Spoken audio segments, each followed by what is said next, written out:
بسم اللہ الرحمن الرحیم۔ ایک میں نے کویسچن کیا تھا کہ کوئی والد صاحب تھے، غالباً سعودی عرب کا ذکر کیا تھا، وہاں ان کا انتقال ہوا، انہوں نے وصیت کی تھی کہ میں مر جاؤں تو میری لاش پاکستان میں لا کے دفنانا، لیکن بچوں نے وہیں دفنا دی۔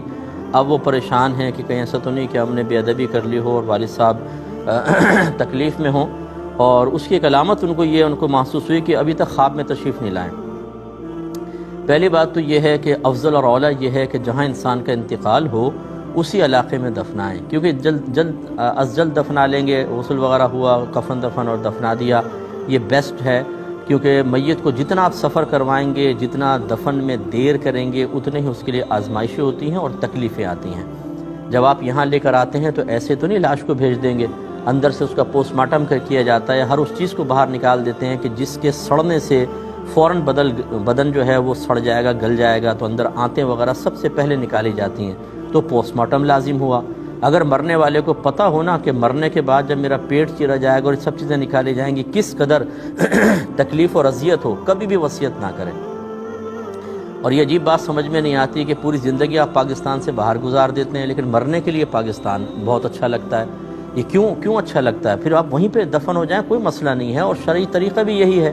اگر آپ یہ سمجھتے ہیں نہیں پاکستان آ کر ذرا سکون ہوگا کیونکہ چچا کی قبر یہاں ہے، مامی کی قبر یہاں ہے، تایا کی قبر یہ ہے، تو ان کی قبروں کے قریب ہونے سے کوئی فائدہ نہیں۔ اگر معذب ہیں، معاذ اللہ ثم معاذ اللہ، عذاب نازل ہو رہا ہے، تو چاہے ساتھ ملی ہوئی قبریں ہوں، الیک سلیک کا موقع بھی نہیں ملے گا، پھر بالکل دور ہوتے ہیں۔ شرح الصدور میں یہ لکھا ہوا ہے کہ جب کوئی انسان مرتا ہے تو ان کی روحیں جو رشتہ داروں کی آپس میں ملتی ہیں، تو جو پہلے مرے ہوتے ہیں وہ پوچھتے ہیں کہ فلاں کیسا ہے، فلاں کیسا ہے، فلاں کیسا ہے، بتاتا ہے ایسا ہے۔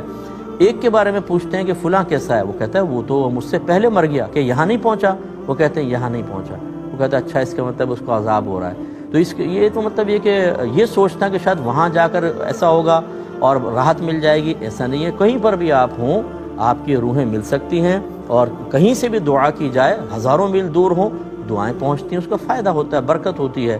بعضوں کو تو میں نے دیکھا ہے بالکل علاقے کے اندر قبرستان ہوتا ہے، نہیں جا پاتی، اولاد تک نہیں جا پاتی ہے، تو یہ کوئی ضروری نہیں ہے کہ آپ یہاں کی وصیت کریں۔ چنانچہ چونکہ اس وصیت میں کوئی شرعی طور پر اچھائی کا پہلو نہیں تھا، اس لیے کوئی گلٹ فیل کرنے کی ضرورت نہیں، بہتر تھا بلکہ وہاں دفنا دیا۔ دوسری بات یہ کہ یہ کہاں سے آپ نے قاعدہ قانون نکالا کہ اگر ماں باپ راضی ہوں تو خواب میں آئیں گے؟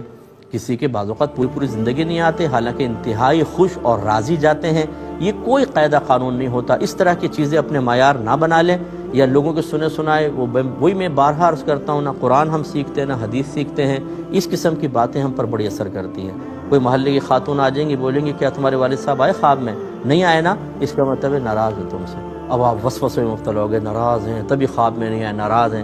ذرا پورے محلے کا ایک انٹرویو لے کر دیکھیں جن کے ماں باپ راضی گئے کہ تمہارے خواب میں کتنی مرتبہ آئے ماں باپ، پتہ چلے گا کسی کے خواب میں بالکل بھی نہیں آئے۔ تو پھر یہ کہاں سے ضابطہ قاعدہ نکالا؟ خواہ کی ٹینشن، خواہ کے صدمات، خواہ کی پریشانیاں، اور جہاں حقیقی طور پہ پریشان ہونا چاہیے اپنی بے عملی کے اوپر، اپنے گناہوں پر، حرام کمانے پر، اپنے بیوی بچوں کو نیکی کا حکم نہ دینے پر، انہیں گناہ سے نہ روکنے پر، اپنے بچوں کو بیوی کو علم دین نہ سکھانے کی بنا پر جو گناہ کبیرہ آپ کر رہے ہیں اس کے اوپر پریشان ہونا چاہیے، اس پر نہیں ہوتے ہیں۔ ذرا ہمیں اپنے بارے میں سوچنا چاہیے۔